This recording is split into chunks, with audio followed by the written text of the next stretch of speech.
Dear brothers and sisters, I wanted to approach in today's khutbah briefly the topic of ihsan, the topic of doing good when you don't feel good as you do good. And what I mean by that is that there's always this sentiment that the more corrupt the world becomes, the more our interpersonal relationships decay, the more our relationship with Allah subhanahu wa ta'ala collectively as mankind starts to decrease, the more those who seek to insist upon a higher way are going to be taken advantage of and are going to get what they call the short end of the stick. They're not going to get the benefits that most people get in this life by cheating, by being petty, by insisting upon matters of this world, by seeking to consume as much as they can of this world without any sense of conscience, not of Allah subhanahu wa ta'ala, nor of anything else.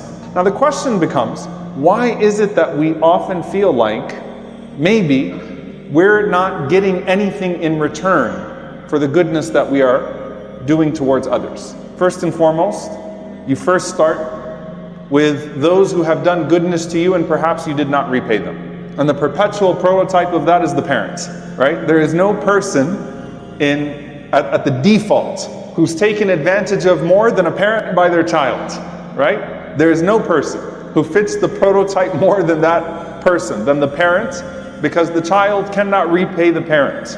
It's impossible. So you think about everyone that you have to repay. You know, oftentimes when we feel like we're taken advantage of, or we feel like we did more for someone than what was done for us, that should cause us to reflect on those who did more for us than we did for them, and see how we can then be reminded. And that's the beauty of the child growing up and then recognizing as they get into the age that their parents were at when their parents struggled with them, wow, this is what it's like. So they become activated towards a greater level of shukr to their parents, gratitude towards their parents. But there's often this undertone when we show ihsan towards people, that all of that was for nothing. All of that was for nothing. And indeed, subhanAllah, sometimes when it comes to worldly relationships, a person invests in a relationship and does and does and does and gets very little in return. And that can feel very harsh to a person, whether it's a relationship or a marriage or a friendship or a colleague or whatever it may be. It can feel that way. But I wanted to, subhanAllah, underline how Allah Azza wa Jal addresses this in the Quran with something very interesting. One ayah, Allah subhanahu wa ta'ala says, those who do good and those who believe and do good, we do not let the good deeds of those good doers go to waste. The ayah is actually repetitive, where Allah Azza wa Jal does not have to be repetitive from a linguistic perspective to emphasize here that no person will ever do good in this life and it will not be rewarded by something better. And this is a theme throughout the Quran. There's a difference, I think we can all agree, towards doing better to someone who's also doing good towards you. What does that mean? The ulama say there's the level of when someone does ihsan towards you or fulfills a basic requirement of gratitude towards you in a give and take relationship, and you always try to do better because there's no harm that's really embedded in that. So you count on the gap, and that's the most beautiful of relationships. When there are two people who are both competing for Allah's pleasure, and so they're trying to out-ihsan one another, and you want to make sure that you're on the upper hand of that. And so Allah will fill the gap, but then the ulama say, subhanAllah, that's usually not the case, and that's why Allah Azza wa Jalla says, be patient, because Allah does not let the goodness of the good doers go to waste. Wasbir, as Imam al-Tabari rahimahullah says, indicates that usually people of ihsan are going to be harmed. It is the norm of the world throughout all periods of history that usually people that are generous will be taken advantage of. Generous not with their wealth per se, generous with their spirit, generous with their energy, generous with their time, generous with their emotions. That usually people that do good and that have this as a mantra and a motto in life, they're going to be harmed in the process, because most people will devour that. Be patient, O Muhammad sallallahu alaihi wasallam, for the harm that you endure from your people as you try to give them Jannah. What is the Prophet sallallahu alaihi wasallam trying to get these people to do? He's trying to get them to go to Jannah. He's trying to take them to Jannah, and they're throwing garbage in his face. So be patient, O Muhammad sallallahu alaihi wasallam. No one of us is trying to give or is in a position with anyone else in our lives that the Prophet ﷺ was with his people. He's trying to give them Jannah, not trying to give them a gift, not trying to give them some kindness only. He's trying to give them Jannah. He's serving them Jannah, sallallahu alaihi wasallam. And they're throwing garbage at him and kicking him and abusing him in the process. There's no greater discrepancy from a human to human perspective than the discrepancy between a messenger and his people who are rejecting him. At-Tabari rahimahullah says, commenting on this ayah, Allah will not let the goodness that you do towards anyone else go to waste, especially in the capacity of da'wah. Rather, Allah will repay you with something that you will need more in a time where you will need it more. With something that you will need more in a time where you will need it more.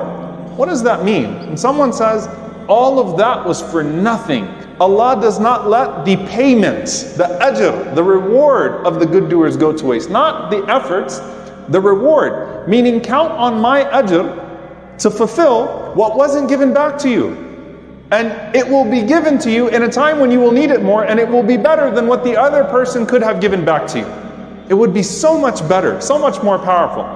But Allah Azza wa Jalla says in another ayah, speaking very similarly, the ulama say, look at the difference in Surah Al-Ra'd between Fussilat. Allah subhanahu wa ta'ala says, those who are patient and they establish the prayer, they worship Allah subhanahu wa ta'ala, and they give charity in private and in public, and they respond to that which is evil with that which is better, Allah will certainly grant them the best ending.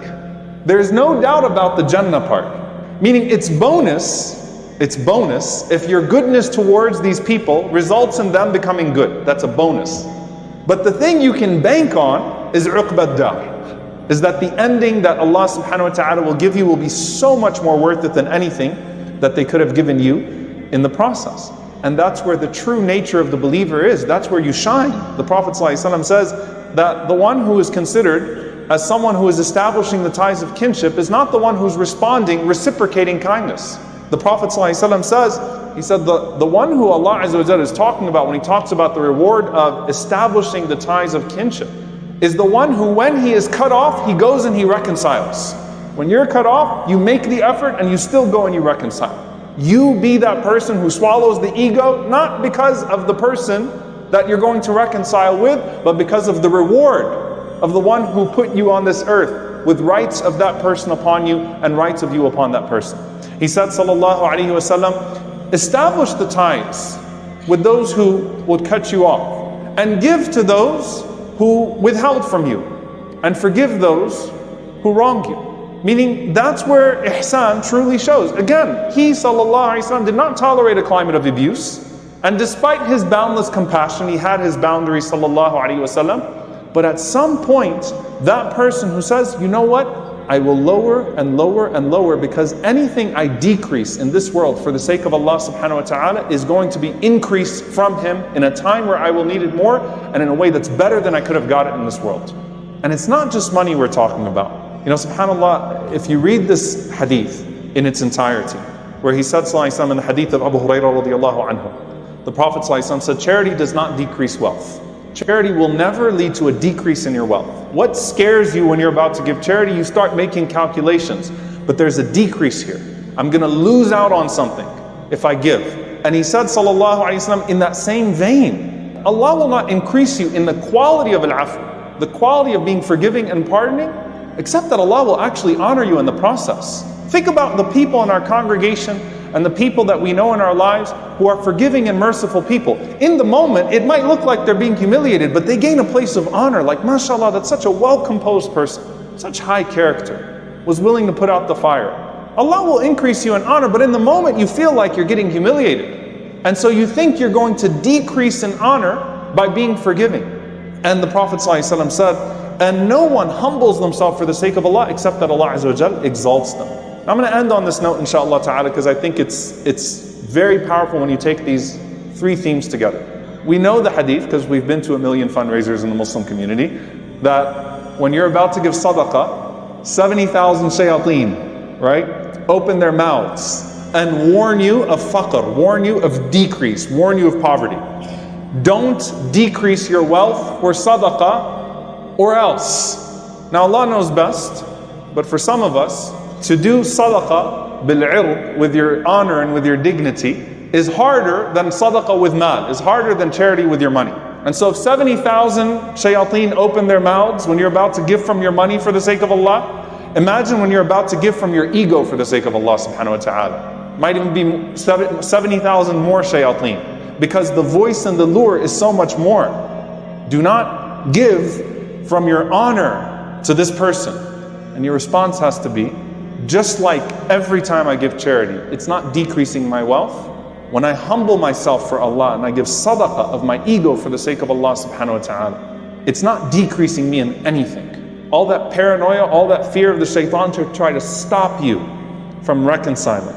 How many times do we feel a weight off of our chests when we humble ourselves to our brothers and our sisters and we reconcile? Why did you wait so long? Because those 70,000 mouths were open. Sometimes the human beings too.